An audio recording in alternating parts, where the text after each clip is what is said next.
ചേട്ടാ ഒരു പാക്കറ്റ് സുഖം.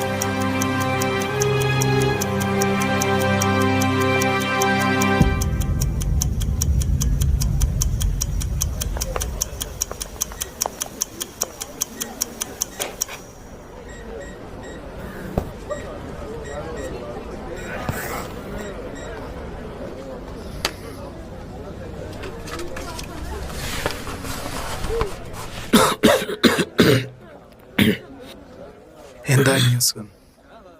ഒന്നുമില്ലേട്ടാ, ഒരു ചെറിയ ചുമ.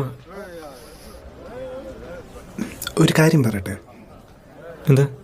ഈ സിഗരറ്റ് വലി നിർത്തിയാൽ മതി, പാതി അസുഖം തീരും. എൻ്റെ ചേട്ടാ, ദയവ് ചെയ്ത് ഉപദേശിക്കരുതേ. നാട്ടിലും വീട്ടിലും ഓഫീസിലും എല്ലായിടത്തും ഉപദേശമാണ്. പിന്നെ വേറൊരു കാര്യമുണ്ട്, വഴി കൂടെ പോണവനും വരണവനും വരെ ഉപദേശമാണ്. ചേട്ടനെന്ന് വെച്ചല്ലോ കേട്ടോ, അതുകൊണ്ട് ഉപദേശം ഇവിടെ എടുക്കുകയില്ല.